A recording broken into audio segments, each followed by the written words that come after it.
Welcome to the Warning Track Power Hour. I'm Dr. Andrew Scaff. He is Dr. Michael Warman, Esquire. We'll talk this week about what happened in the NFL last weekend and over Christmas, and update our ongoing betting competition, which is quickly degrading as the season has gone on. Say Uh, heat up in some ways as well. It's Heating up, getting closer, but also going trending the wrong way in general. yeah. We'll talk a little bit about a preview for our NCAA football playoff coming up here next week on New Year's Day, and a very brief story about on another gigantic baseball signing this week.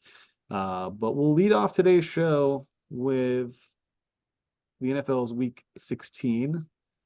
The Chiefs continue to struggle, but also not not getting blown out or anything, but just playing well enough to keep games close, but not win. Mike, has your level of concern continued to increase, or is it staying the same? Are you already maxed out at concern level? I'm I'm not maxed out because it's still possible the Chiefs could miss the playoffs if the Raiders win out and the Chiefs lose their final two games. They could each finish at 9-8. That would mean the Raiders would Take win the division. It doesn't mean the It Chiefs are necessarily out of the doesn't playoffs. mean they're out, but it could mean that the Chiefs are out. Right? It's But possible. 9-8 is not looking very good, really, for the AFC playoffs. Looks like, although it's looking better than maybe it was a week or two ago. A lot of the teams that were in playoff position have been losing, especially the AFC South contenders have all been losing lately. So, Yeah. um, but I think I was maybe concerned earlier than you were about the Chiefs' offense this year, and Hmm. it's been about the same because I even saw like there are no easy plays for the Chiefs. They don't have like it seems like everything is a slug. Everything is it's making Mahomes do a lot of work for very little. And then it used to be that maybe a penalty or two wouldn't kill the Chiefs drives, but now if there's a penalty, basically that means the drives are over unless Mahomes works some sort of magic, because Yeah.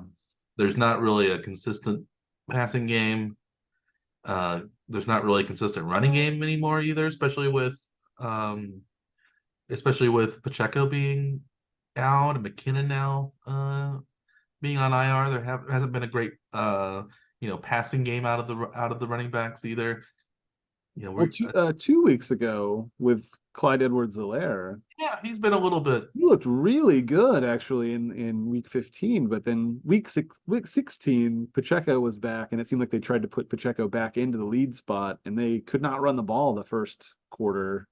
I mean, the first quarter was dreadful. Yeah, and Edwards-Helaire was actually the better back last week too. He Yeah. was able to get some decent gains and some runs and things like that. But it's been yeah, But I it's was been I was a little disappointed seeing him push back to the two spot. It seemed like Pacheco they could have like worked back in rather than having him jump right back on top. Because Edwards-Helaire was really good in week 15, running the ball and receiving it. That great touchdown catch yeah, and in he the had back the of the end zone in play week and 15 also. But then yeah, sort of relegated to a backup role uh on Pacheco's return. I mean, yeah, I would have and liked to have seen maybe the roles have been flipped to start the game, but there's not really any reason to do that. But yeah, it's one he and seemed I to have think the hot hand, though. yeah, that makes it's hard to it's kind of hard to predict that sort of thing. I think you think, well, Pacheco's a starter, we're going to put him back in as a starter. We're not going to if Yeah. he's healthy, but maybe, but like yeah, the receivers have been bad still. Like they don't, Rice has been pretty decent. Watson is up and down, which is better than probably the other ones who are basically all down. He was maybe a little up actually this Yeah, week. yeah, he had a couple good catches. He had a touchdown. Touchdown catch, yeah. Yeah, Kelsey has been, I think that they can just double team Kelsey more easily than they could in years past. He's still, I think, a productive tight end. He's almost at 1,000 yards already, Mhm. but I think it's easier to. He's on the decline. It seems like he's not quite. He's dropping more passes than he usually does. He's not quite what he was even last year or the year before. I think there's a little bit of a drop off. I don't know if that's necessarily age because he has been injured quite a bit this year, so it could just be lingering injuries. But when you're older, those injuries linger longer. Yeah. Well, he may already be, moving into some kind of like playoff mode where he's trying to conserve energy It could be. for playoffs rather than burn it all off now when these games don't really matter so much. So that's why I'm always kind of like not super concerned about this until the playoffs start. Because I still have, we've seen some teams get you know, not playing well, then all of a sudden, they come back. Like Buffalo a couple weeks ago looked like they were, about ready to write off the season. And now they're, back in playoff contention, currently in a playoff position. Yeah, and possibly able to win their division even and be a Not even out of the division. top 2 or 3 seed in the playoffs Yeah. Yeah, the two seed is not out of reach for Buffalo. with only No, with only 2 weeks they left. just have to beat Miami at Miami, which is possible, and they have to hope they have to hope Miami loses to. They have to beat Miami in Miami. They have to beat. I hope Miami loses it at Baltimore and then beat New England at home, which doesn't seem to be that difficult, right? At least right now, with even though it's Well, a team. two of those three things they have control over, right? Yes, So yeah, that's, part of a good chunk of their destiny is in their own hands. yeah. Buffalo is one of those teams that I think when they're on, they're maybe the best team in football, but they're off probably 2/3 of the time, and they're only on about 1/3 of the time. So they have to. It's hard. It's hard for them to, I think, to be consistent that way. The Chiefs, when they're on, I think they don't. The Chiefs can win more easily, I think, when they're not on, but they've been so not on this season that they've lost quite a few. And I don't know if they can at least play adequate football. I think they can win one playoff game, but it's going to be tough to go beyond that unless they actually can start playing pretty well. I mean, they And really need to actually play a whole game, which I don't know that we've seen them play an entire game well this season. A maybe, whole game. We've seen halves. yeah, They've been near perfect, but I don't know that they played a like a really good complete game this they season. the best game probably was Chicago when Chicago was really struggling. They scored 35 points in the first half and another Yeah, most touchdown. of that was in the first half. But they could have continued that, I Yeah, think. But then they stopped playing. I think they played pretty well against San Diego. Well, not San Diego, Los Angeles, the Chargers at home the first time. first time, yeah. That was a pretty good game. Yeah. Uh, But they so still had some, a few drives where they didn't play. I mean, I'm just saying that they haven't like been like what no, you no, expected from them on offense, at least they had anyway. a great first half against Miami. Uh, you Yep. know, nothing in the second. Yeah, it's right. It's hard. They've There's going lately to at be least some been lapse playing during a a game. little better in the second half than they were like in the middle of the season when they just vanished in the Yeah. second half. They aren't like leading the league in fewest points scored anymore in the second half like they were for a Right. while. But they can't, like, coming back though is much harder for them.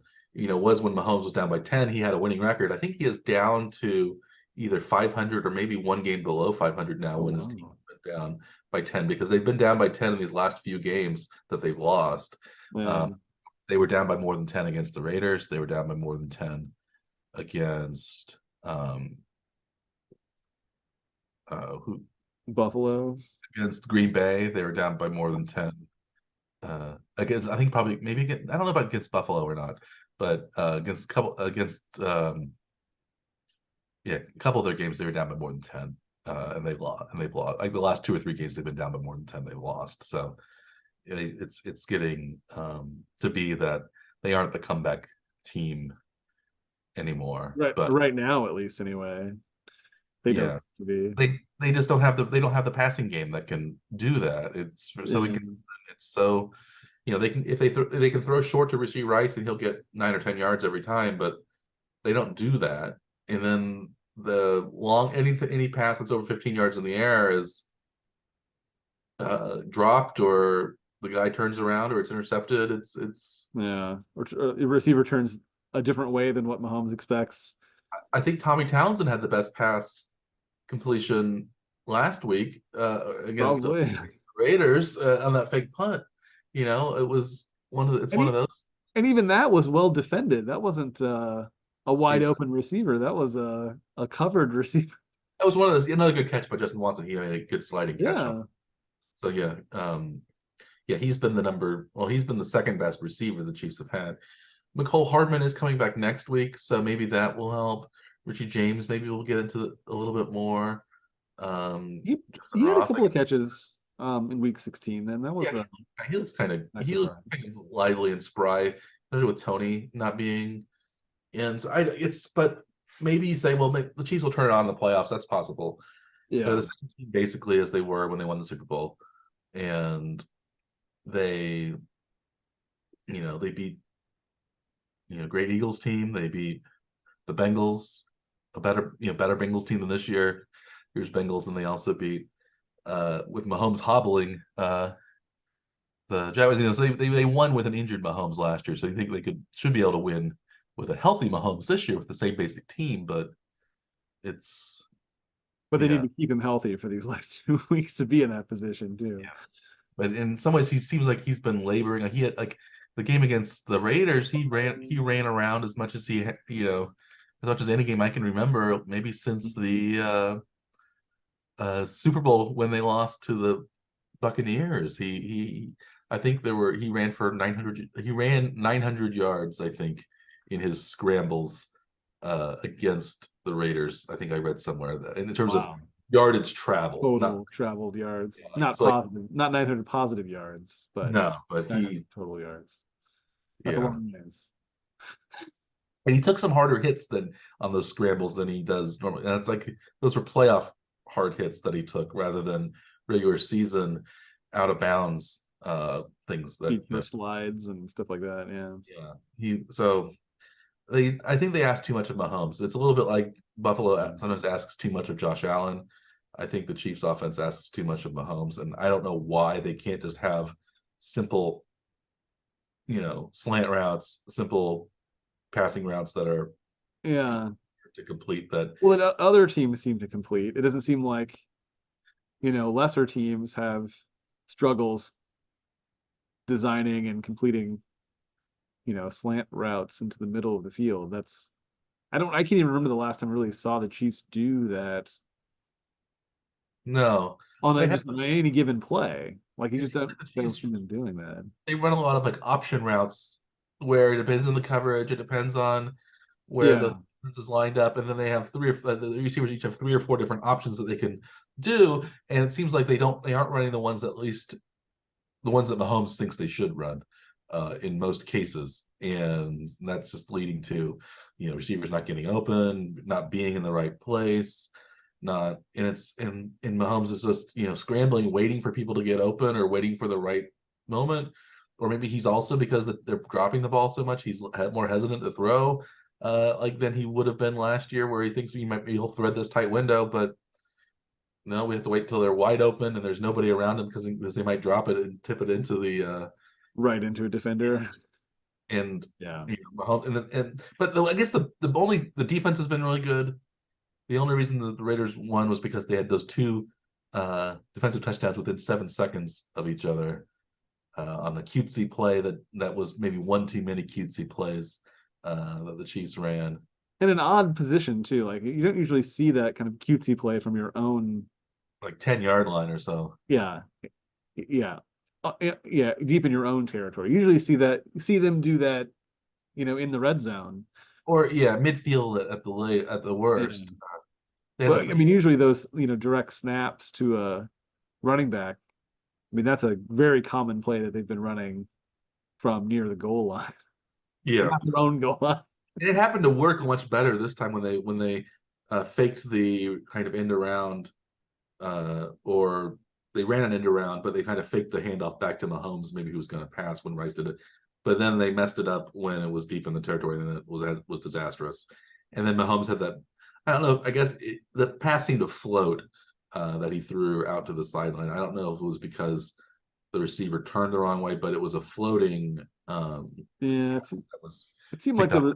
because it was a tight end, I think, wasn't it? That was it Gray that time that was I the think it game? was. Yeah, I don't. I think it was to I think it was to Watson. I'm not sure though. Was it? Yeah, but it seemed like maybe they could have come back towards the ball a little bit. That might have at least created a collision instead of Yeah, an easy interception and then but that kind of deep out easy. route, back shoulder kind of thing, that's a hard pass. And if that's what you're, Yeah, Mahomes can do that. But I think this was a windy day. Butker missed another field goal. yeah. It was the elements. It started to rain. I think in the second half quite a bit. The elements weren't so good. They The were whole having trouble holding onto the ball early, Yeah, there were a lot of especially in slips, that a lot first of quarter. fumbles. Yeah, it was wet. So like, if they could run simpler like plays, I think the wide receivers would be better at that, because I think in some ways we had talked about this before. Do teams run the scheme that they want to run no matter what the players are, or do they tailor the scheme to their players? I think this is a case. Spagnuolo traditionally had run the scheme he wants to run. It didn't really matter what players he had. He wanted certain types of players, but he didn't always have those. But he still ran Mm, that scheme. Now he has the players that he wants, and he can run that scheme, and it's working brilliantly. yeah, But the Chiefs traditionally, I think, have had the. It seems like we thought, well, maybe this Chiefs just have, um, they've had the brilliant players and they can run that scheme because they have the right players to do it, but they don't seem to have those players this year, and maybe they should switch things in some way more yeah. drastically than they have been. But they're still trying to be I think the Chiefs offense, and it's just not working as well. They're scoring 20 points a game instead of 30 points a game like we're more accustomed to seeing. As a part of it is like, yeah, roster construction type of issue where you spend a lot of money on your quarterback and it's got to come from other places, and they've tried to sacrifice some of the money at the wide receiver position. You're thinking that Mahomes is so good that he can make an average wide receiver a great wide receiver. I think, And yeah, it hasn't seemed to happen this year, at least anyway. It seems like you still need a number one guy that can be the deep threat. And they just don't have that now. And without a Scaling. deep threat, it really condenses the field, and they're just not able to go downfield quickly. Yeah, the Chiefs can only afford right now one player, like one wide receiver that makes a decent amount of a high decent to high NFL salary. And they picked the wrong guy to do that in MVS, but they can't get rid of him this year because of the salary cap. But it seems like the salary cap has really limited. It makes play on the field worse, and that doesn't just like it's not like it just makes teams at a disadvantage, but I think it prevents a lot of good veteran players from playing because they're more expensive than younger rookies or second year players, but who are actually worse at playing football. But because the salary situation, the best football player is not always on the field. Like you Yeah. know, Joe Flacco was the fourth string quarterback in just came in recently for Cleveland, but in terms Yeah. of who are Yeah. the He best started the season not rostered not anywhere, rostered. Carson Wentz anywhere in the whole league. Yeah. rostered anywhere. He's the backup now for Stafford, but you would say I would I think Joe Flacco is a better player than Sam Howell is, for example, or better than either Bailey Zappi or Mac Jones. Like they're but you could say the same thing. Zeke Elliott had a hard time getting signed because Mm. the veteran who makes too much money. A lot of wide receivers in the same boat. Like it took DeAndre Hopkins. He was cut because he made too much money, and the Chiefs couldn't afford him, even though he ended up being a not terribly high priced guy. Yeah. But I think Jarvis Landry is still wasn't signed anywhere, and I don't think he was completely washed up, but it's hard to afford a lot of $5 and $6 million guys when Hmm. it's either stars who are making 15 million, 20 million, 50 million, or rookies who are making under $1 million, and that's all you can really do. Yeah. So like San Francisco has the kind of the opposite roster construction as of compared to the Chiefs, where they have, a nearly league minimum, not nearly, actual league minimum quarterback Yeah. with a very, expensive running back and wide receiver set. So, um, it just depends on, but their scheme seems to be working for them Yeah. this, although they did not play so well this week on Christmas Day like the Chiefs did not either. No, they had a really bad game. Purdy had probably maybe the worst game of his career, 4 interceptions, and he didn't even finish the game. Mm, Um, yeah. Were you surprised by that Baltimore San Francisco game? Did you think that I Baltimore? was. Yeah, I was. Yeah, I expected Baltimore to kind of crumple and but instead they have kind of solidified themselves as the one seed in the AFC and look like the team to beat right now. Yeah, I want. Do you think that shows? Does that show again? Maybe that the AFC is a better conference than the NFC? I mean, it is what we've always been saying, so we have I, to yeah, we're gonna point to that as being one of the reasons why we think yeah. it is. Yes, The yeah, Chiefs play kind of has not really had that come through, but it seems yeah. like because But they've if the Chiefs are the third best team in the AFC, which they are as of right now, I mean that's they may still be the one or two in the NFC if they were to flip well, conferences. but they've lost a lot of the conference interconference games. That's Like they true. lost to Green Bay, they lost to Philadelphia, they lost to Detroit. But all of those games were close and kind of two of them were really games that the actually maybe all three of them were games that the Chiefs should have won. Yeah, But should have or could have yeah, I would say the Chiefs could be at least. Yeah, could be easily 12-3 this year if they had some of the calls go their way, or not had some of the disastrous things go their way. They should have beaten. It's hard to see how they lost. They lost to the Raiders, given the fact that Aiden O'Connell did not complete a pass after the first quarter, and the Chiefs only allowed like 200 something total yards, yeah. and they Like did. and gave them spotted them 14 points in a 7 second stretch and still only lost by 6. So that's Yeah, you know it's just kind of screwy. Do we want speaking of kind of screwy, our locks of the week anything but locks this, I guess, the second half of the season essentially. yeah. First half of the season we were doing a lot better. Although this was our best week in a while. My best week in a while. My best week certainly in a while. Um, but I'm too scared to pick anything with related to the Chiefs about this time because I don't especially when it comes to the spread, but I did think that the Chiefs Raiders was going to go over. I was pretty confident about that. It was 41.5 was the over under. But the Chiefs Raiders did not go over. It was only 20-14 because the Chiefs played so sloppily and so badly, and not only didn't cover their double digit point spread. I think they were favored by 10.5. They lost outright, and they only scored 14 points. So it was only a 34 total. So I was 7.5 under. Mm-hmm. I would have needed a touchdown and a 2-point conversion for the Chiefs to pull through. Or just not the missed field goal from Not the earlier in missed the game, and then any other, yeah, any touchdown later. Yeah, the missed field goal, I think, caused the Chiefs to really be more desperate at the end and look for touchdowns. When if they had kicked that field goal, they could have kicked field goals, and they might have even had 9 more points than they would have otherwise. Rather than trying to go, they could have gotten field goal, and then when they would have been down 20, to when they turned it over on downs, kind of in the fourth quarter, they could have kicked a field goal there. That would have tied it, and then they could have kicked a field goal at the end when they had it. Maybe that would have been 23-20, and that would have been the over. But No. it turned out, it was under. So even the best laid plans, gang after Glay, as Robert Burns said.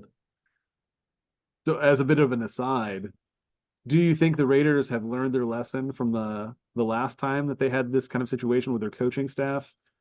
They, fired a coach mid-season. The interim coach has done pretty well.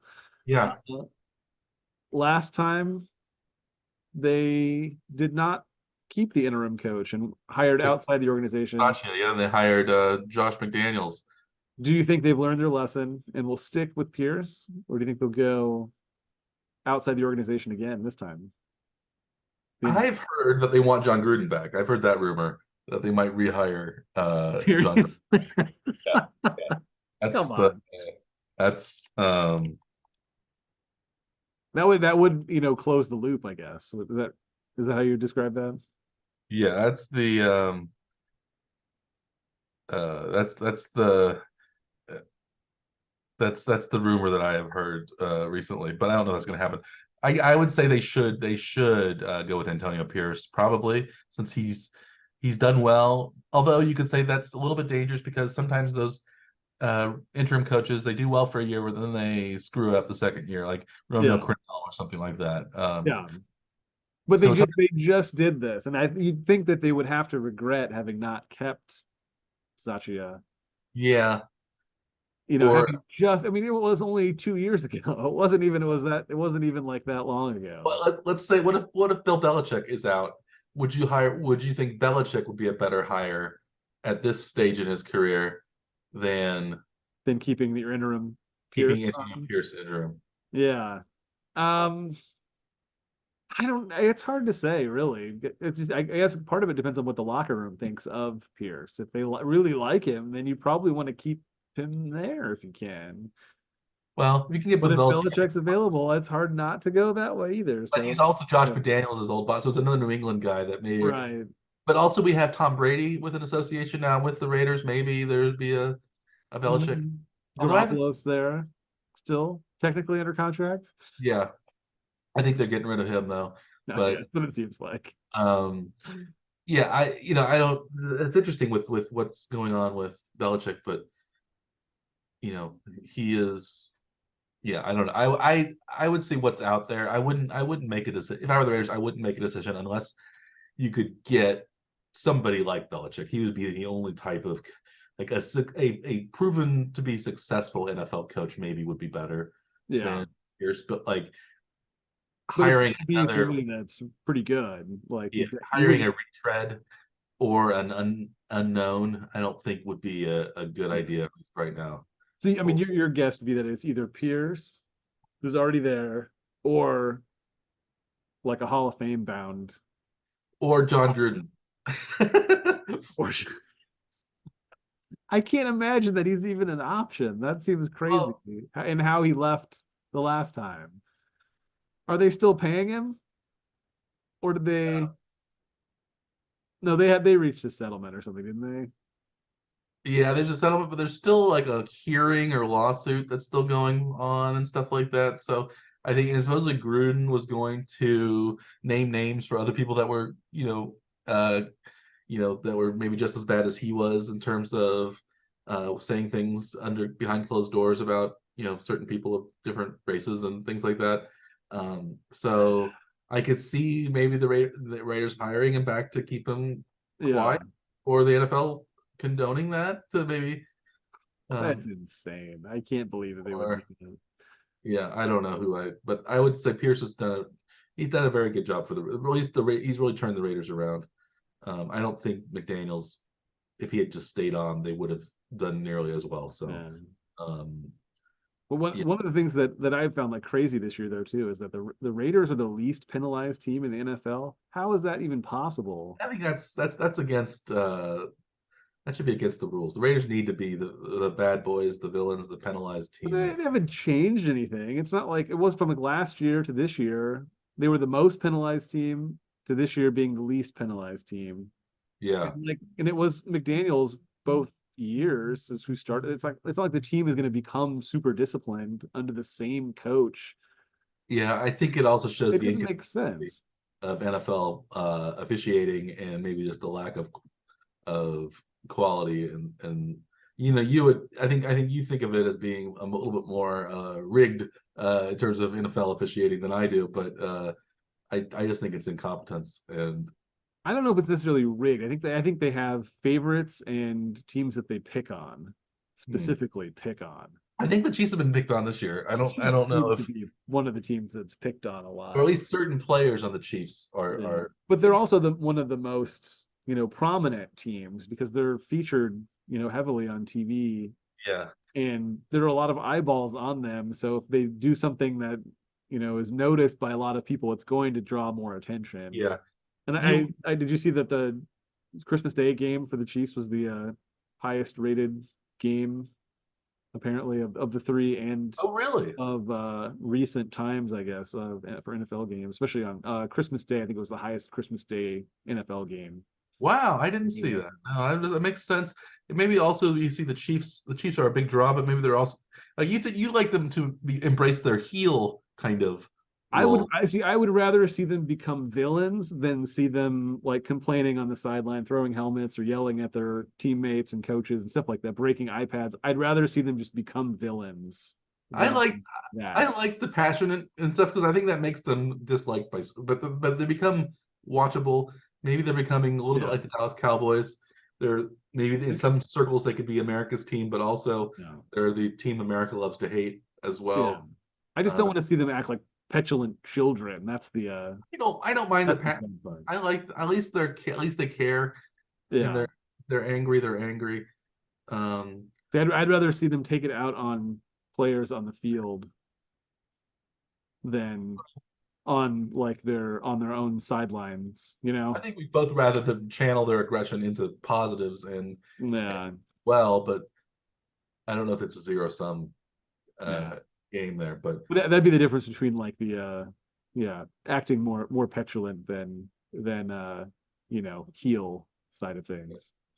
I'd rather see them be I'd rather see Darth Mahomes. That was the yeah, the future that I was hoping to see after yelling at the officials in that one game a couple weeks ago. yeah, I would have liked that too. I think I want Darth Mahomes to Mahomes. turn it on and just be able to be the old Mahomes, but I don't think he believes he has the receivers that can. He doesn't trust his teammates this year in the way Yeah. even though many of them were the same players who were there last year. It's hard to say. So anyway, long story short, I missed the under. I picked over, and the Chiefs Raiders was under 41.5. How about your first uh maybe unlock of the week? My first pick that was also incorrect anyway was the one where you and I opposed each other on the pick. So one of us had to win. It was not me. I had Cincinnati minus 2.5 at Pittsburgh.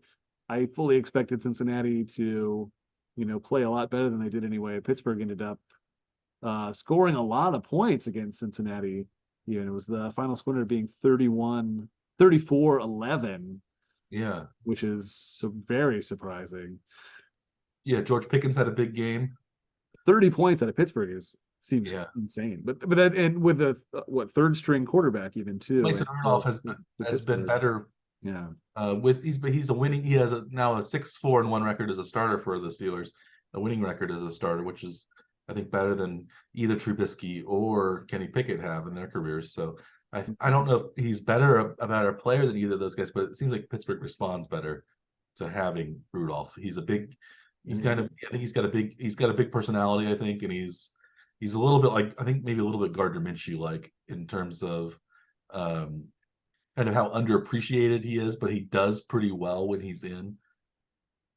And yeah, he was solid. And they won. And John Browning, I think maybe he started maybe turning back into a pumpkin. I'm not sure. At least I hope that for the Chiefs' Jake sake. Browning, right? Jake Browning, not John Yeah. Browning. Browning. Yeah. Yeah. Or, Yes. Yeah. Whatever.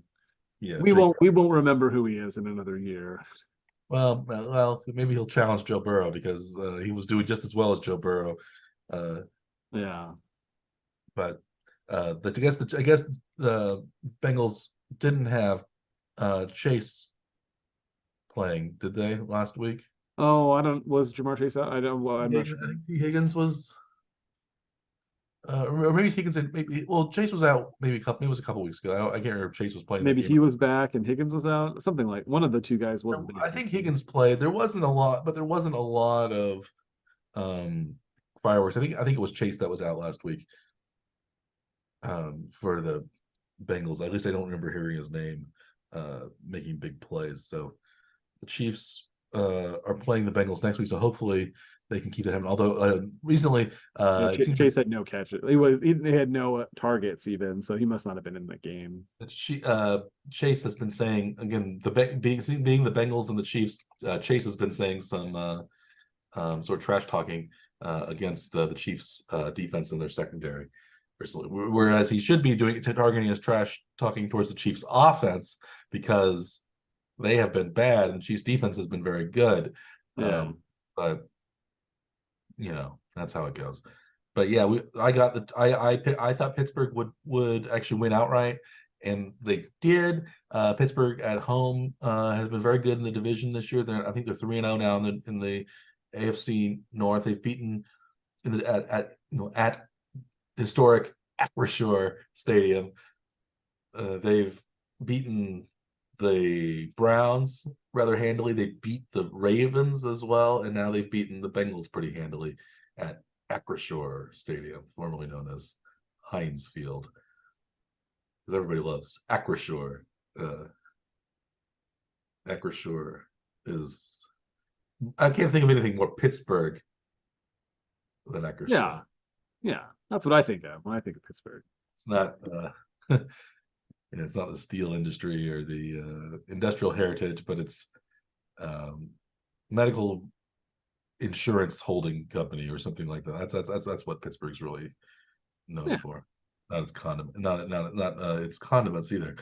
But Pittsburgh has been doing very well for me. So a sneak preview, I might have Pittsburgh again as one of my locks of the week. So when Pittsburgh, I think I've only missed one or two of my bets on Pittsburgh, and I've bet Pittsburgh pretty heavily over the course of this season. yeah. So they're my lucky charm. It seems like this year, in an otherwise dismal year, the Steelers have been good for me. It makes no sense still. Like I had always bet against them early, and then I finally joined them and you for a while, picking with them, and then I've now gotten back off of that, and it cost me again. So, in the direct point, one against one here, you picked up a point there Yeah. that way. So Well, good for you, Mike. that was my first win. How about your second over under? I So mean, my that's like your second lock of the week. second lock was also an unlock. I had Indy plus 1.5 at Atlanta. Uh, I expected, yeah, Indy to kind of solidify their playoff position, and they did not play quite so well in that game. And it was another nearly similar score to the last game too. Atlanta ended up winning 29-10. Yeah, it was a big win for Atlanta. Heineke, I guess, was the charm they needed. Atlanta is still in the division race and playoff race in the NFC, even though they're terrible. But Indianapolis isn't very good. It's one of those things where if you rely on, like if you rely on a not so great team to win on the road, uh, Eh. it, But again, but this is an AFC versus NFC team that's true too. with similar records. Atlanta is having a quarterback Yeah, they were. I mean, waffling. They've gone back and forth a couple of times on who their starter is. yeah, you think if Gardner Minshew can have a great, I mean, if Mason Rudolph can have a good game, maybe you think Gardner Minshew can have a good game too. But that was, He's been playing pretty well. I mean, they're in yeah, they're in playoff contention. So, you yeah, I know, understood the bet. I I actually thought that they would be fine. I went Maybe along not. with that as well. I thought that you were. I was surprised that Indianapolis was not favored in that game. I thought that was a Yeah. straight. I thought they were clearly the better team than Atlanta, but They scored the first 7 points of the game and then punted basically every other possession the rest of the half. yeah, it was a dome at a dome. We haven't done the dome teams playing in dome. We did. We were Yeah. doing that study. how well do dome teams play on the road at other domes? Do they do better than outdoor teams on the road at domes? Mm. This is a Full expose here one of these weeks. we need, yeah. Well, maybe I'll have time this week to run some of those numbers. Yeah. Um, How about speaking of, your third pick? What was that? How did that come out? well, it can't. It can't. Well, I didn't expect the game to go the way it did, but I did expect a lot of points to be scored in Baltimore, San Francisco. Ended up being 33-19 Baltimore over San Francisco. I thought maybe it might be 33-19 San Francisco over Baltimore, something like that, where 52 points were scored out. The over under was 46.5, and so it was 5.5 points over. Some fairly, not an easy over, but not a super comfortable over, but not a squeaker either. So it was over the number, and so I felt good about that. At least I got that part right, even if I got the I didn't guess which team was going to win. And it was an interesting game. I think Baltimore has maybe solidified themselves as Super Bowl favorites if they can, play well in the playoffs and keep Lamar Jackson healthy, both of which are things they haven't done recently. They haven't had a good playoff. They haven't been good in the playoffs since current Cleveland Browns quarterback Joe Flacco was the quarterback. And it's very possible that the Browns with Flacco might play against the Ravens with Jackson in the playoffs, a matchup of old Browns, Ravens, new Browns, current Browns, and old Ravens quarterback versus new Ravens quarterback. I think that's the most interesting. I think one of the most interesting scenarios that could come up in the AFC playoffs in a couple of weeks. But we have a couple more weeks to wait for that. Was there anything else about the Christmas weekend that you found interesting? Some big games. Miami, Dallas. Was that a surprising result? Did you think that Dallas would prevail over Miami, or did you see it shake out the way it did? Well, I thought if Miami was going to win, it would be by following Buffalo's game plan against Dallas from the week before. And it was a very close game. And Miami did not follow the rush heavy offense that Buffalo had shown worked against Dallas. But they still managed to come out in a very, very close game. Razor thin margin, right? It wasn't a late field goal that won it. Yeah, late field goal where they actually didn't really play it very well at the end because they were down by 1 point, but they kicked it on third down, but they decided to let the clock run down to 2 seconds rather than 10 seconds or something like that. So that in case the snap was bad, it was in Miami, it's wet and dewy and things like that. So like they could have fallen on the snap and then tried to kick again. Again, a little bit like if that missed extra point attempt that the Raiders was it a missed field goal? It was a missed extra point on their first touchdown, I think. Yeah, the first one, and then they went for two of the two. Second. Yeah. On their first touchdown when the snap was bobbled and then kind of eventually put in the right place, and the kicker didn't want to kick it. I'm not going to kick that because it would really funny. Because it would mess up his stats. I think is what he was thinking. It was possible. It's probably only a 50-50 shot that he would make that extra point rather than a 95% shot that he normally would. But I think he still should have kicked it. If I were the coach, I would have been upset because you can still kick it, because now with the extra point, you're not like at the goal line where you only have to make it a few yards. It's a 33-yard field goal or something like that now. And so I'm sure the kickers are very much creatures of habit, where they want their steps to be exactly the same every time and the ball to be placed exactly the same way every time, and it wasn't that at all. So he would have had to taken like a 2-step approach or a 1-step approach and just kicked it. I don't know if it would have been that practice a lot. Sure, do it. And they have, and they would, if it was a field goal, he would have kicked it. So I think he should have kicked it and tried it. Yeah, maybe it was a lower percentage than what his normal kicks would be, but it's still better than zero. Yeah. If he doesn't kick it, it's definitely worth 0 points. So. But it didn't count against his kicking stats because it was not. That's true. I think that's the reason he didn't do it. Yeah. But I would, if I were so he was thinking, I think you could say more about his individual stats than about the team at that moment. and I would say maybe he was given a dressing down later by future once and future coach Antonio Pierce. You think? possibly, or Uh, not. how about your? We did your third. We haven't done my third pick yet. We haven't No, done your third yet. I was you didn't want me to have any of the correct picks. You just like, oh, we just want to talk about yeah, it. I thought, okay, you're done. You Yeah. you were this way I can come back against you, but no, you do have a correct. You were one. I was 2-1, so I only made up one pick on you. Yeah. Yeah, and it really was that one game where we picked against each other, but we really needed to break our over streak from the week before, so that I So think we that's the right way to do it. yeah, and we each got one other one besides that. So I my guess. other pick was I had Tampa Bay -1.5 at home against Jacksonville.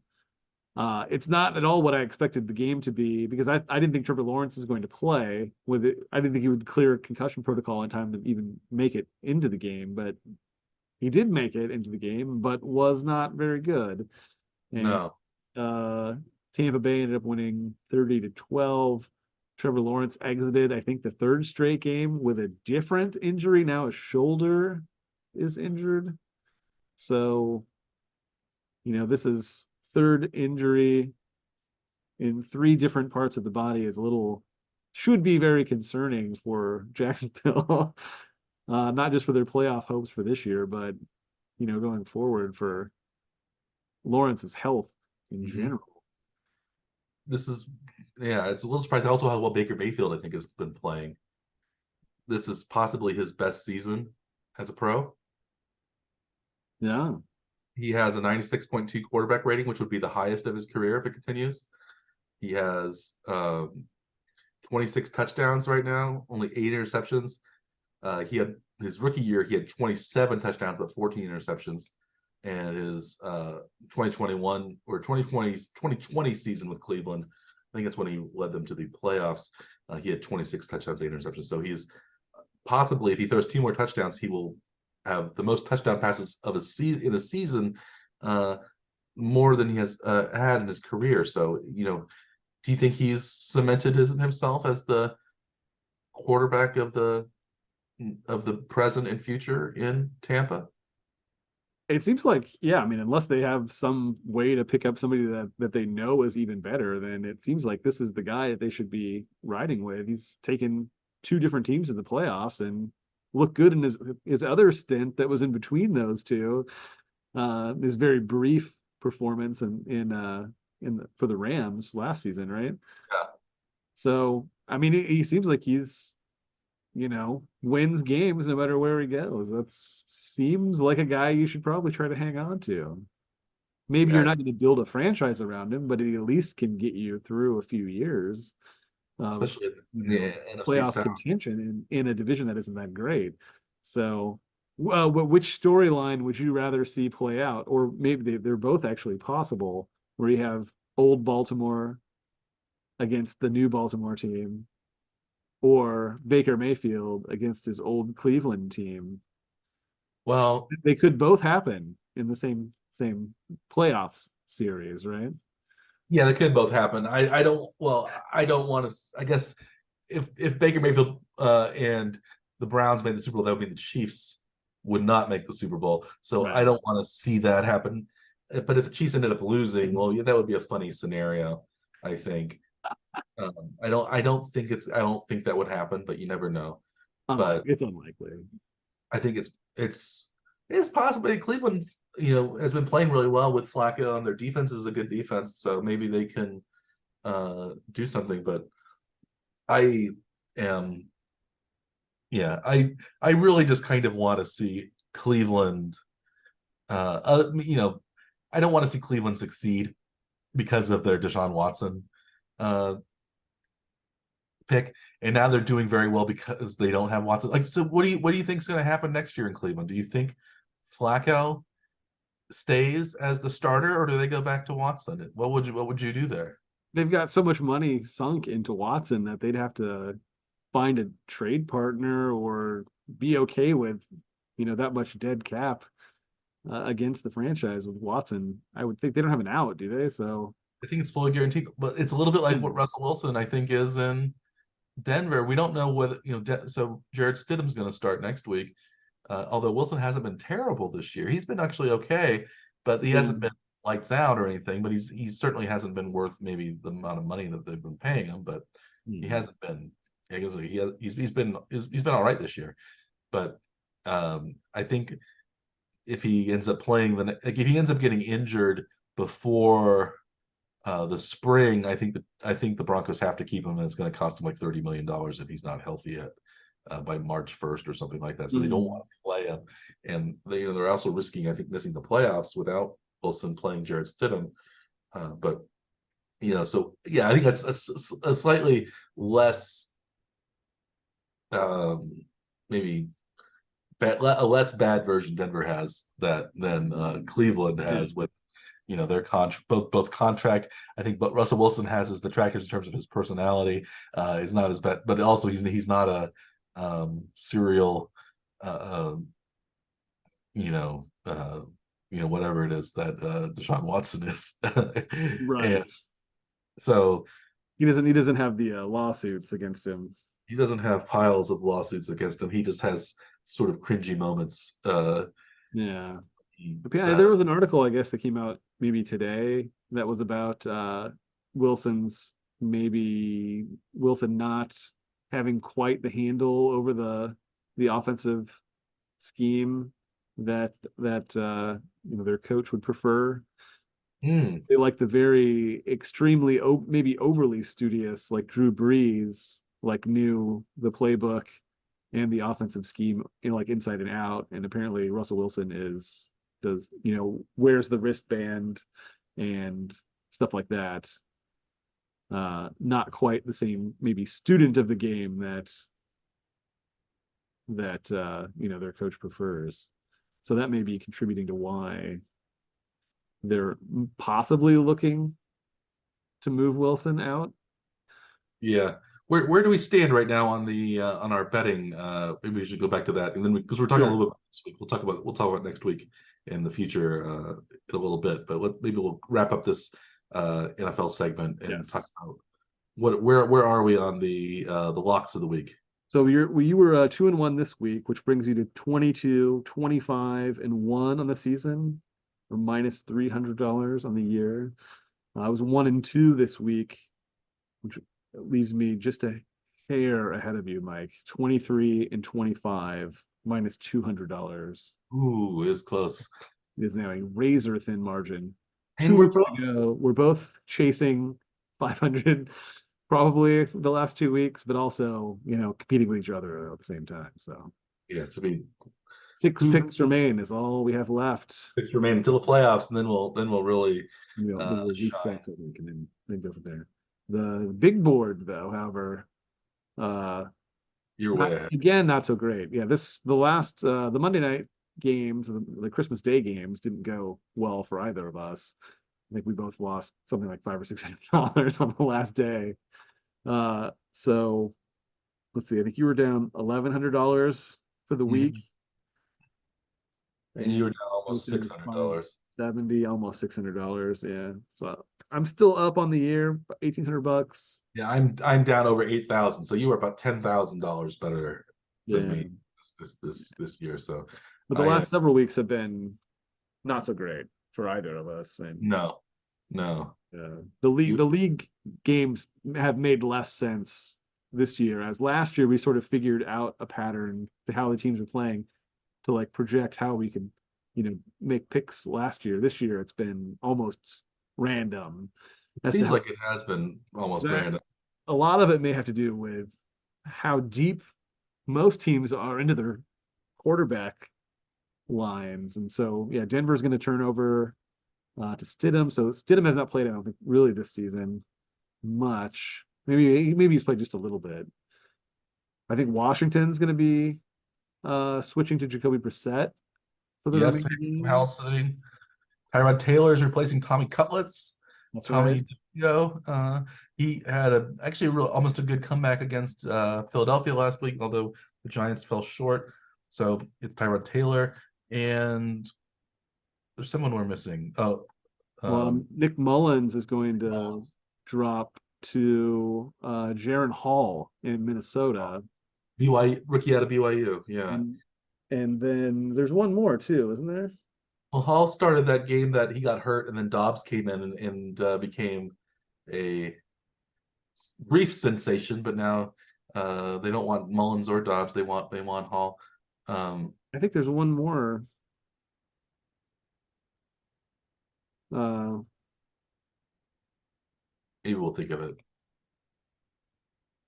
No, that was it. Yeah, so the four of them, yeah.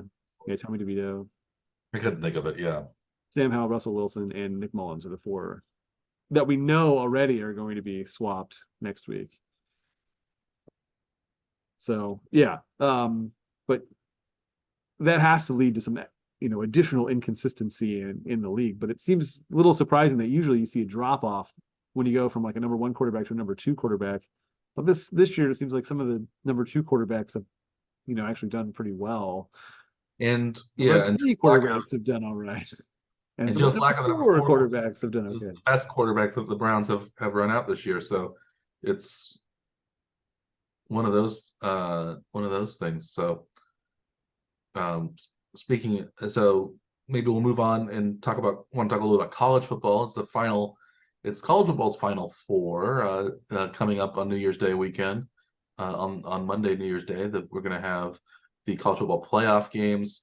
We have number one seed Michigan versus number four Alabama, number two Washington, and against number three Texas.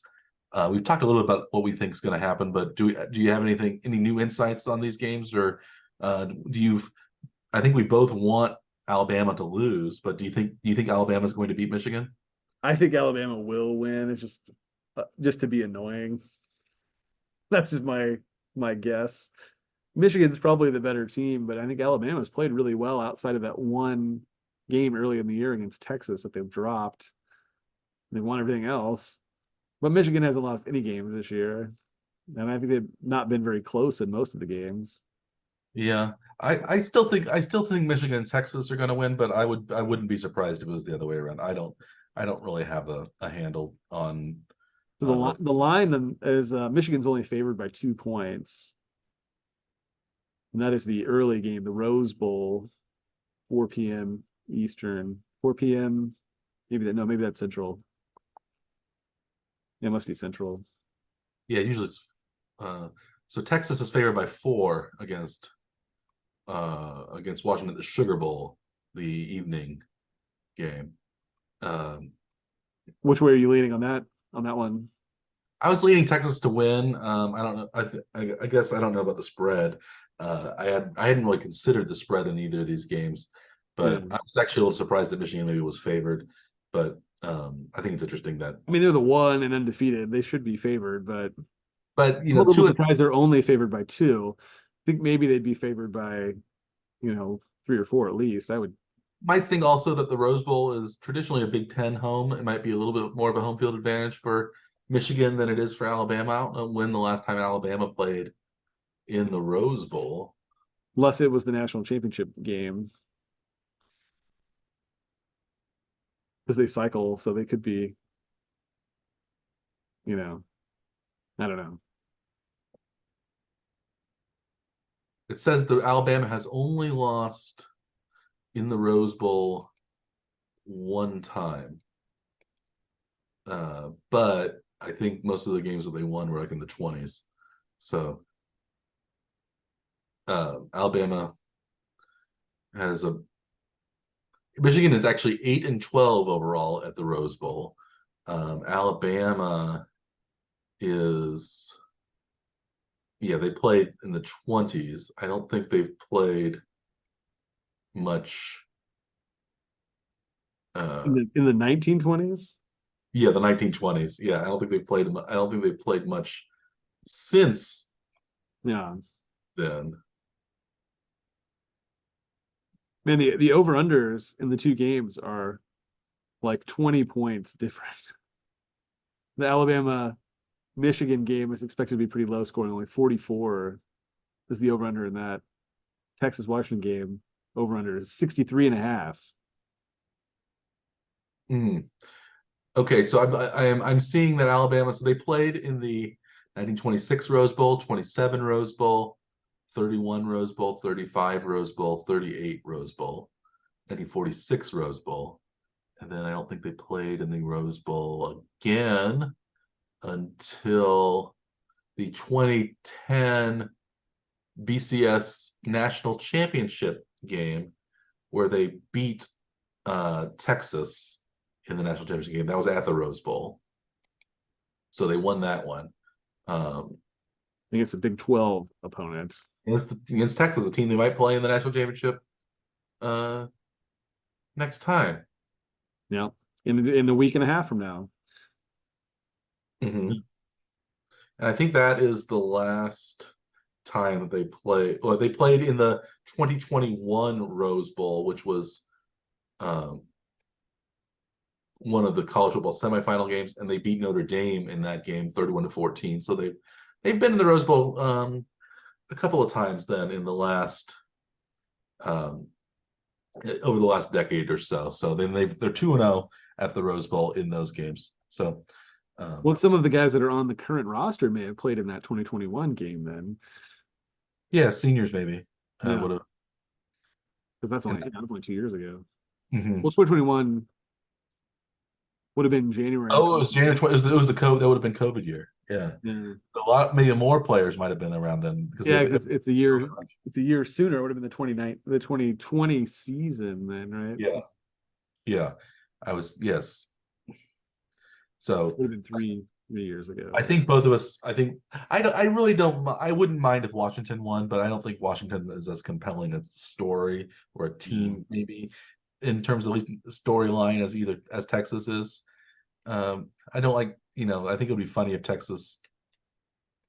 I don't know if there was an Alabama Texas rematch and Texas won again. I think that would be the funniest because I really want to see Alabama go down. I don't Yeah. really I don't really care who wins. Other than it might also be funny if Washington won the whole thing, the team that nobody really is talking about. Yeah. Well, what about Michigan though, and with the Harbaugh controversy, and then they just go ahead and win the title anyway? Would that be? Yeah, that would be funny. And then, but Harbaugh might leave and go to coach. Well, maybe he'll coach the Raiders. We didn't mention Harbaugh as a potential Raiders coach. Right. Would you if Fairly likely NFL move, I think, is what the current thought is. so if you were the Raiders, would you hire Jim Harbaugh over Mm. Antonio Pierce? He's a proven winner at the NFL level. At least, Yeah, but he also got fired too, so it's. yeah. I'm just trying to skip. Yeah, he did have a Super Bowl appearance, right? Oh wait, no. Yeah. Oh wait, the Rose Bowl in 2021 that um the Alabama played in, it wasn't at the Rose Bowl. No. It's because of COVID they had to play it at Jerry World, AT&T Stadium in Dallas. So Oh, it was the Rose Bowl game, but not in the Rose Bowl. in the Rose Bowl. So Okay. that doesn't count, I don't think. So No, they haven't played. So none of the players then have no. played in the Rose Bowl. The But they last time, definitely haven't played against a Big Ten opponent, which is the traditional yeah. Well, team that plays in the Rose Bowl. they played Notre Dame, which is sort of a Big Ten opponent almost. But Yeah. anyway, I think we'll see what happens with the games, and then we can maybe recalibrate or continue our try to ride our success into the national championship game on January 8th.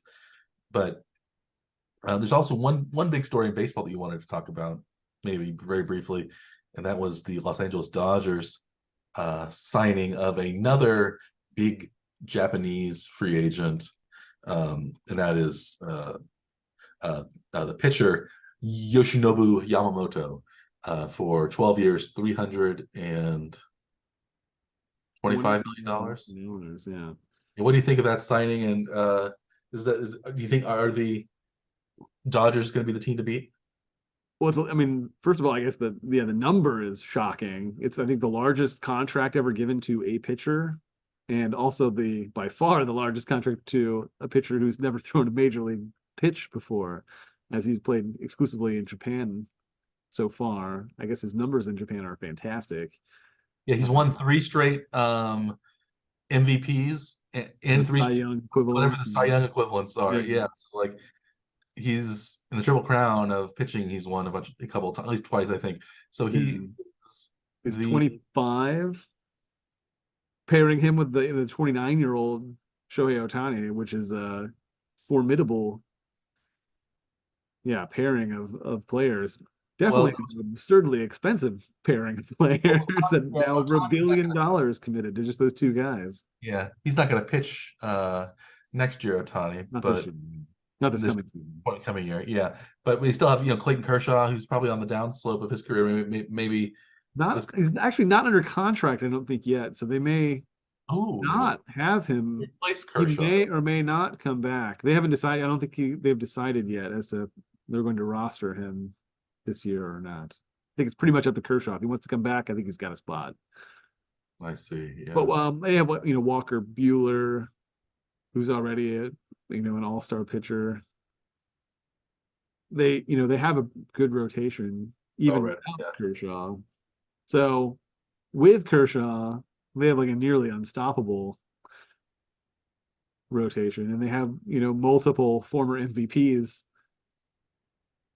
playing field positions with Freddie Freeman and Mookie Betts. Mm-hmm. Uh, they're absolutely stacked. There are probably the worst thing that you could imagine. If you thought the Yankees were bad in the 1990s and 2000s, this is far, far worse for baseball. I hate the Dodgers team so much. You're not looking forward to the Super Dodgers, but yeah, they've got I will relish all of their losses. They'll be a team that I will root against, I think, all season and for the next decade or more. well, I think since the Royals have Will Smith, who has won 3 consecutive World Series, I think we're going to see a Royals Dodgers World Series. Yeah, there you go. We'll So see it'll be the frugal team against the complete opposite of frugal team. The excess. Yeah. The opulent. What would you say? What would you refer to them as? Frugal, the thrifty versus the spendthrift, which I always thought spendthrift meant thrifty, but spendthrift means the opposite of thrifty, which I think is interesting. They spend with thrift, I guess. So it is. No. Well, someone who's spendthrift, spends tons of money and is Yeah. frittering money away, but someone who's he has thrift and spends with thrift is, yeah, it's a little strange. One of those things where, kind of like where cleavage can mean different things, pushing things together or splitting them apart. Sure. That's not where I would have guessed this conversation was going. Ravel or there's unravel and ravel. Ravel and unravel mean the same thing as well. Your sweater ravel, but people thought that sounded weird, so we added unravel. So technically, unravel would mean your sweater, your string would somehow make itself into a sweater rather than be disentangled. Or flammable and inflammable, they mean the same thing, as Dr. Nick was confused about. Yes. On The Simpsons, but anyway, should we leave this little vocabulary discussion and go back to football and talk about next week's games and our locks of the week, and maybe talk about the Chiefs Bengals? Maybe we'll talk about Chiefs Bengals first. Sure. What do you think's going to happen in the Chiefs Bengals game? The Chiefs are favored by 7. It's at home at GEHA Field at Arrowhead, a name only slightly better than Acrisure Stadium among NFL stadium names. Yeah. You can't even see, like, when they have like the drone shots or the blimp shots, you just see GEHA. You don't see Arrowhead. It's like GEHA Field at Arrowhead. At Arrowhead, yeah. I think, yeah, it's they were trying to slowly replace some of the imagery. I think is what the goal was, to like distance themselves from the Native American appropriation, but it's not gonna. I don't think As long as that's they're the still problem. doing some of the other stuff. I think the tomahawk chop and things like that are much more of a problem than simply having an arrowhead on your helmet, Yeah. because there's nothing I think technically insensitive about, that. Maybe it's an old, I don't know if it's a stereotypical symbol, just it's simply a historical symbol. But No, it's not directly mocking some sort of, right. I think. Although, you get different Native Americans have different ideas about some, it's just like, I think lumping in, it's one of the ways we like to lump people into one particular demographic, when people are of all different political stripes. No, Anyway, GHA Field. We both agree that GHA Field is that name is terrible. But hate it. what do you think is going to happen at GHA Field? Well, if The we follow the recent trends, it's not going to be a very good offense for the Chiefs. Yes, So, and we're going to look like the defense is going to have to play out of their minds to like keep it close, and then maybe the offense will score enough points to take the win. yeah. The That's Chiefs the are recent three and trend. four this year at GHA Field. They actually have a losing record. They have Shocking. a 4-4 record at home, but one of those home wins was in Frankfurt, Germany. The So friendly they have, confines of Frankfurt, Germany. Yes. yeah, maybe the Chiefs. Well, also, and they're 7-2 on the road, so maybe they need to go on the road more, and maybe that'll actually be a good thing. They'll probably play a road playoff game or two, this year if they make it that far. Mhm. They'll probably host. They're almost certain to host a playoff game, um, if they make the playoffs. They just need one win, and they secured the Yeah, division and the home game. Then, so yeah, because they've already beaten. I think they'll have the tiebreaker advantage over any NFC South team. Um, well, I mean, to win the division, they just need one win. So, yeah, and they and then they'll get one home playoff game no matter what. that's true. They'll probably be the 3 seed. Yeah. Well, then Given as the 3 seed, you could still host all of the future games too. If the 1 and 2 seeds lose, yes, in round, 1 and 2. yeah, So, I mean, you can even host the AFC Championship game as a 3 seed, even a yeah. 4 seed. The Chiefs have hosted, at least two of the three, or two of the five AFC Championship games. I think they've hosted as 2 seeds, so the 1 seed has fallen out. So, Well, before they made it to the AFC Championship game, yes. once was the Ravens, who are currently in line to be the number 1 seed. Once was, I think, was the Titans, who were beaten by the Bengals, and then the Bengals, of course, beat the Chiefs in that championship game, 2 years ago. But so yeah, I don't know what's gonna happen with the Chiefs either. I hope they win. I hope they get their offense right and they blow the Bengals out, because I don't think this is the worst Bengals team they've played in the last few years. So this is the time to do so, and also to kind of maybe get some bragging rights, against the Bengals, who are still, I think, in some ways, the Chiefs' biggest, at least non-divisional rival right now. Mm. Bills kind of are too, but I think the Bengals have beaten Bengals have beaten the Chiefs when it counts, and the Bills haven't yet. Mm. And I think there's more respect between the Bills and the Chiefs than there is between the Bengals and the Chiefs. The Chiefs are favored by a touchdown. Looks like I'm not sure how I'm gonna go with that one, but I am sure about my locks of the week this week. I think I can make it back to 500, and really, one shot, yeah, 1 week. I'm calling it a 3-0 week here. Wow. Maybe I just need confidence here. So to start off with, my first block of the week is going back to the well. That is the Pittsburgh Steelers. They're actually leaving the friendly confines of Acrisure Stadium and headed up to Seattle. What is it, Lumen Field? Is that what it's called still, or now? Maybe enough Steelers fans will be traveling with them that it'll be Acrisure West. Acrisure West, yes. Yes, that's what they'll call it as well. Yeah, Lumen Field. Do you know? So it was called CenturyLink Field for a while. After Quest, it was Quest Field, then CenturyLink Field, and then Lumen Field. So Lumen Technologies, formerly CenturyLink, is a telecommunications company. Do you know where Lumen Technologies is headquartered? Nope. It's headquartered in Monroe, Louisiana. Of course. And of When I course, think tech, I think Monroe, Louisiana. yes, I think of outside New Orleans, Louisiana. Yes, I think of the Bayou when I think of high tech gadgetry. I think of Wamps, Exactly. Louisiana. Monroe, I should say Monroe, Louisiana, not Monroe, Louisiana. They say Monroe out there. Hmm. It is in North Louisiana. It is the second largest city in North Louisiana after Shreveport, of course. But it is Monroe, Louisiana. It's where Lumen Technologies is headquartered. The namesake. Anyway, I think that so Pittsburgh is 3.5 point underdogs at Lumen Field in Seattle. I think Pittsburgh has a chance to win. I think also they have a chance of keeping it close to 3.5 points. Really, is a nice one for me.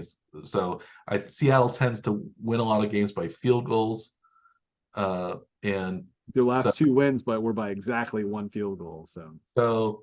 so yeah, they win by 3. I still win on that one. So I like the points, and I don't think Pittsburgh. I think Pittsburgh with Rudolph has a chance to win outright. So of course now watch them lose by 3 touchdowns. But Get that's shut out. yeah, that's my bet. Pittsburgh plus 3.5 at Seattle. 2 8-7 teams trying to claw their way into the playoffs. I think my first pick is going to the Thursday night game. I'm not really sure what's going to happen in this. I think Cleveland's probably, going to win the game over the Jets. 7.5 point spread though right now, so I'm not really sure how I'm going to pick that one. But both teams have scored quite a bit recently. I think each team put up 30 points last week. The over under in that game is only 34.5. Yeah, And it's it very seems low. like the Thursday night games have been pretty high scoring the last several weeks. I'm going to take the over, I think, in this one. Yeah, I'd take the over on that one too. I think Cleveland especially has been able to score, have a good offense with Flacco under center, and I know both those teams have good defenses, but 34.5 is pretty low. So even a 20-17 game would push that over the top. And like you said, it seems like offenses are doing better on Thursday nights than defenses. So Yeah. I think over is a good bet there. So the last 4 weeks, it was 38 points over the over on Oh, today. combined. 3 weeks ago, it was only 8.5 points over, but that's still plenty over, more than a touchdown. Last week it was 48 points over. Well, that was the Raiders Chargers Oh 6 yeah, that was a game. 63-point And last week explosion. was 6 points over the over of a much higher 45.5 points. The Saints Rams 52 points was the combined. So over seems to be trending on Thursday night, and it's a very low number. Yeah, I like that one. I like that one a lot. I think that's a good pick. Of course, now that I've given it my seal of approval, I'm sorry to 3-0 final score. it's gonna be a 5-2 game. Yeah, there's going to be a safety, and that's going to be the only points one of the teams gets. Were you excited about the safety in the referee caused safety against Baltimore. Baltimore? It was pretty hilarious. Yeah, I liked it. I did enjoy it. Did you The know Baltimore? I believe leads the league in safeties that they've got this year with 3. conceded safeties. Yes, so they have. That was probably the first one that was involved a referee tripping a player. At That least was for that was such a strange play because I mean Lamar Jackson ran so far backwards. That play wasn't anywhere close to the goal line to start with, and he ran yeah, so far back, and then he and kind of then deserved it. Yeah. yeah, took that turn and got tangled up with the ref, and then tried to throw it away, and he would have had to throw it another 15 yards just to get it to the line of scrimmage Yeah, so it was to intentional grounding. avoid the penalty. So it was, yeah, you know, referee aided, and then yes, referee, and then called by a referee for the intentional grounding in the end The zone. guy who tripped, yes. Yeah, because he wasn't actually sacked. So yeah. Yeah. Anyway, Well, yeah. Maybe there'll be some safeties in my next game that I'm picking. We're sticking with the Raiders since the Raiders and the Colts, two teams we both were involved in bets for our teams last for us last week. We both lost on our bets involving Indianapolis or the Raiders. Mine was simply an over/under bet, but you actually betting on Indianapolis. I'm going to follow your lead and bet against Indianapolis and try to avenge your loss by betting against Indianapolis this week. And show me how it's done. Yeah, and the Raiders are 3.5-point underdogs at the Colts. The Raiders, I think, are on a good streak. I think they still believe they can make the playoffs. So if they win out and the Chiefs lose out, they could actually win. The Raiders could win the division, and the Chiefs might even, depending on how things shake out, be on the outside looking in. So I like again, it's 3.5 points. So the Raiders could still lose by a field goal, and I'd still cover. So I like that number. So I'm taking the Raiders plus 3.5 at Indianapolis. And I don't think Indy really has, even though it's an indoor stadium, has a huge home field advantage. They don't seem to have the rowdiest fans in Coltsdome. So yeah, I like not be betting against Gardner Minshew though too. That seems I'm betting against Minshew, but I'm betting for Aiden O'Connell. yes, who didn't complete a pass 3 consecutive quarters though. Does that worry you? Well, they are playing the Chiefs, so in a dome, it's easier to pass. The weather's not going to be an issue. The running game, I think, looks like maybe Josh Jacobs might be back. So they'll have both, White and Jacobs. So maybe so at least I think Jacobs might be back. But even if he's not back, they've done pretty well without him. So Yeah.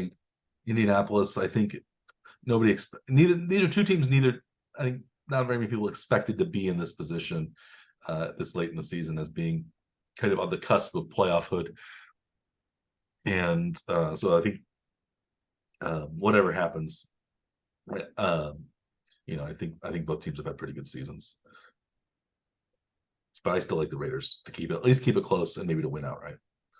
How about your second lock of the week?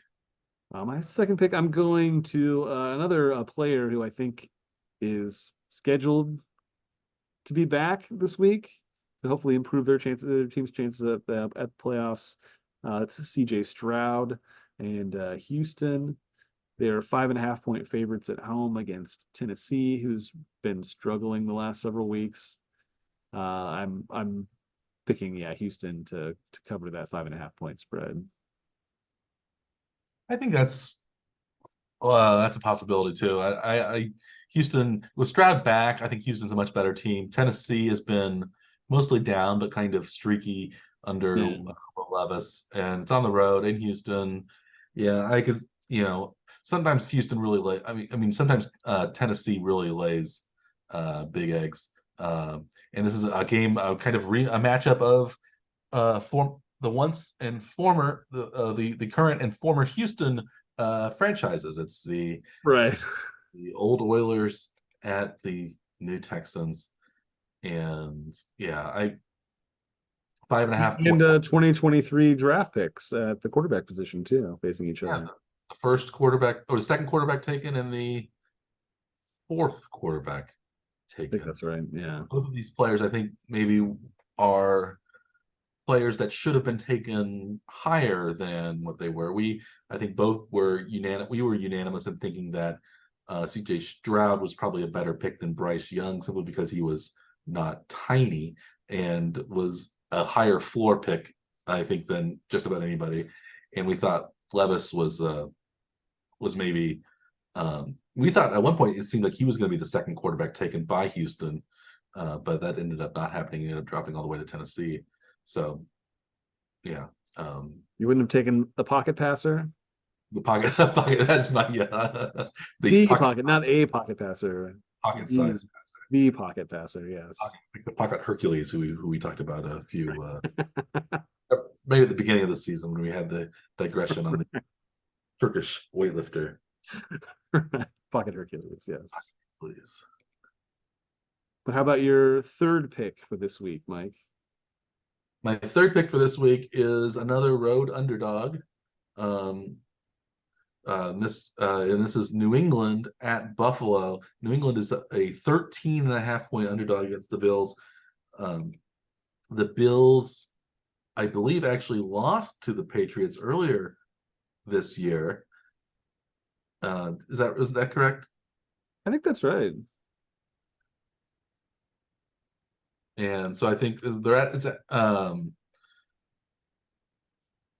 at it was it's at Buffalo uh this time. But yeah, the Patriots beat the Bills on October 22nd, 29-25 in Gillette Stadium. So I think New England seems historically to have Buffalo's number. And you know, even if they don't win, which I don't think they will win, but it's 13 and a half points. It's almost 2 touchdowns. That's a big gap. And I know Buffalo's playing well, but this is probably a game that they're not thinking about as much as next week's game against Miami. So I like Buffalo maybe to win in a game that's tighter than 13 and a half points. But I think even, who knows, New England under with the Bailey Zappy magic might be able to even pull off an upset. So I like New England plus 13 and a half at Buffalo. Buffalo did struggle last week too with the Chargers, who don't look very good at this Yeah. time either. So, Buffalo was on quite a stretch where they've been winning, but the last game they won, but I don't know that they feel as good about the win as they probably did about some of the earlier games in their current streak. Yeah, so I think, yeah, and this is not the game that Buffalo I think is circling on their calendar, even though it's a divisional game. I think this is a game they want to get through, be injury free, and then hope to be in a position where they can challenge for the division, win maybe even a home playoff game if they beat Miami. So I like New England to at least hang around against Buffalo. How about your third and final lock of the week? So I'm going to the next widest spread amongst the games of Week 17. But a road favorite in this case is who I'm looking at: San Francisco at Washington. I expect to see Brock Purdy bounce back and probably score a lot of points against Washington's defense. Even though Jacoby Brissett's going to be in the game on offense, I don't know that's going to be enough to keep Washington close in this one. So I've got San Francisco minus 12 and a half for my final pick. Yeah, I think that could be a blowout. I think San Francisco tends to really, if they win, they often win big. So I don't think that's a bad pick by any stretch. Are there any other games? Not afraid to run it up is the right. Yeah, they will run up the score. Um, and are there any other games you're looking forward to next week that we haven't placed bets on? Well, so this is a bit of a strange week. There's one Saturday game, Detroit Dallas, which should be pretty good. Yeah, that's maybe the most interesting, I think, of the games that we haven't talked about yet. And then all the remaining games are on Sunday. There's no Monday We have night. Miami, but we also have Miami Baltimore that we is going to be we've kind of mentioned obliquely, but we haven't mentioned specifically. So those are probably the two biggest games outside the ones we've talked about.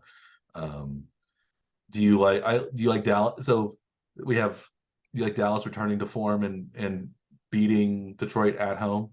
So this is another one of the teams that is more than capable of running the ball really well. So if they try to follow what Buffalo did, then it should be the same kind of result. But you just don't know what anybody's going to do. Miami didn't follow that at all, so it's a little surprising to see some of these teams do, you know, not following the game plan that showed success just 1 week earlier. Uh, Yeah, so I think if Detroit runs effectively, then they've got a shot at keeping Dallas down. But this is Dallas at home too, not road Dallas, home Dallas. yeah, home Dallas is much different. It's a little bit like we also said, when Miami plays a team that is good versus when they play bad teams, and now Miami's at a good team. So are they going to shrink when the lights are on? Or are they going to finally step up to like they did against Dallas? They played a good Dallas team, but Dallas on the road is a different animal from Dallas at home.